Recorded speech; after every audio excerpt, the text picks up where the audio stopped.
मंगलवार की वो रात थी। आसमान पर हल्का सा बादल छाया हुआ था और गांव के किनारे बसे छोटे से कच्चे घर में एक दीपक टिमटिमा रहा था। उस घर में रहता था रामू, एक गरीब, मेहनती लेकिन बेहद दुखों से घिरा हुआ इंसान। उसकी जिंदगी जैसे जन्म से ही संघर्ष का दूसरा नाम बन चुकी थी। दिन भर मजदूरी करता लेकिन कभी पेट भर खाना नसीब नहीं होता। फटे कपड़े, टूटी छत और चारों तरफ तंगहाली, यही उसकी दुनिया थी। रामू के पास अगर कुछ था तो वो था उसका अटूट विश्वास। हर मंगलवार वो पास के छोटे से मंदिर में जाकर बजरंगबली की पूजा करता, उनके सामने बैठकर अपनी तकलीफें कहता और फिर चुपचाप लौट आता। लोग उसका मजाक उड़ाते, कहते कि इतनी पूजा करने से क्या होगा, लेकिन रामू के दिल में एक भरोसा था कि एक दिन हनुमान जी उसकी सुनेंगे। उस दिन भी मंगलवार था।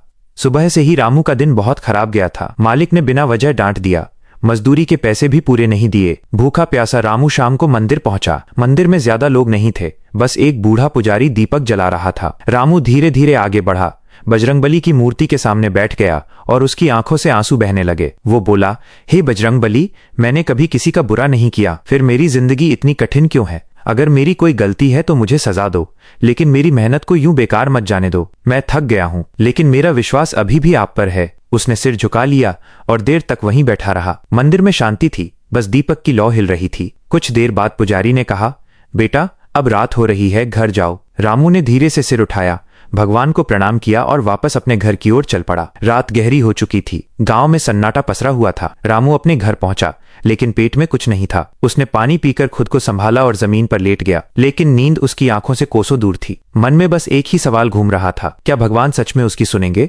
अचानक आधी रात के करीब एक तेज हवा चलने लगी। रामू का दरवाजा खुद ब खुद खुल गया। वो घबरा गया और उठकर बैठ गया। तभी उसे एक तेज प्रकाश दिखाई दिया। वो प्रकाश धीरे धीरे उसके कमरे में फैलने लगा। रामू डर और आश्चर्य के बीच जकड़ा हुआ था। तभी उस प्रकाश के बीच एक दिव्य स्वर गूंजा, डरो मत रामू। रामू कांपती आवाज में बोला, कौन है? प्रकाश धीरे धीरे एक दिव्य रूप में बदलने लगा। सामने एक शक्तिशाली तेजस्वी रूप खड़ा था।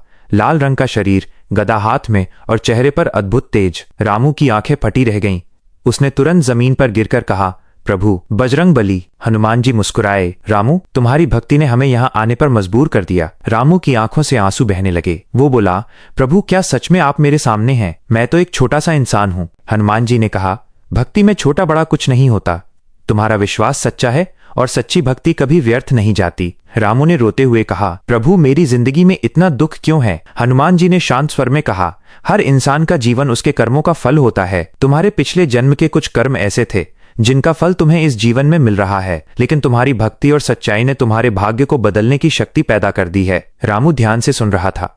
उसका डर अब श्रद्धा में बदल चुका था। हनुमान जी बोले, आज मंगलवार की रात है। यह रात विशेष है। आज से तुम्हारी किस्मत बदलने वाली है, लेकिन याद रखना, सिर्फ धन ही सुख नहीं देता। सच्चा सुख सेवा, ईमानदारी और संतोष में है। इतना कहकर उन्होंने अपनी गदा जमीन पर हल्के से रखी। अचानक जमीन हिलने लगी और वहां एक छोटा सा गड्ढा बन गया। उसमें से एक पुरानी पोटली बाहर आई। हनुमान जी ने कहा, इसमें तुम्हारे लिए धन है, लेकिन इसका उपयोग केवल अच्छे कार्यों में करना। किसी का हक मत मारना और जरूरतमंदों की मदद करना। रामू ने कांपते हाथों से पोटली उठाई। उसकी आंखों में आंसू थे, लेकिन इस बार वो खुशी के थे। प्रभु, मैं आपका ये उपकार कभी नहीं भूलूंगा, उसने कहा। हनुमान जी ने आशीर्वाद देते हुए कहा, हमेशा सच्चाई के रास्ते पर चलना। जब भी मुश्किल आए हमें याद करना। इतना कहकर वो प्रकाश धीरे धीरे गायब हो गया। कमरा फिर से सामान्य हो गया, लेकिन रामू की जिंदगी बदल चुकी थी। अगली सुबह जब रामू उठा तो उसे रात की घटना सपने जैसी लगी, लेकिन जब उसने पोटली खोली तो उसमें सोने के सिक्के देखकर उसकी आंखें चमक उठीं। वो समझ गया कि ये कोई सपना नहीं था। धीरे धीरे उसने उस धन का सही उपयोग करना शुरू किया। सबसे पहले उसने अपना घर ठीक करवाया, फिर गांव के गरीब लोगों की मदद की। उसने मंदिर की मरम्मत करवाई और हर मंगलवार भंडारा करवाने लगा। अब वही लोग जो उसका मजाक उड़ाते थे उसकी इज्जत करने लगे, लेकिन रामू के स्वभाव में कोई घमंड नहीं आया। वो पहले की तरह ही विनम्र और मेहनती बना रहा। समय के साथ उसकी जिंदगी पूरी तरह बदल गई, लेकिन वो कभी नहीं भूला कि ये सब उसे उसकी भक्ति और बजरंगबली के आशीर्वाद से मिला है। हर मंगलवार वो मंदिर में जाकर चुपचाप बैठता, आंखें बंद करता और उसी रात को याद करता जब उसकी किस्मत बदली थी। और कहते हैं कि आज भी अगर कोई सच्चे मन से बजरंगबली को पुकारे तो वो जरूर उसकी सुनते हैं, चाहे वो कितना ही गरीब या दुखी क्यों ना हो, क्योंकि सच्ची भक्ति में इतनी शक्ति होती है कि वो भगवान को भी धरती पे आने के लिए मजबूर कर देती है।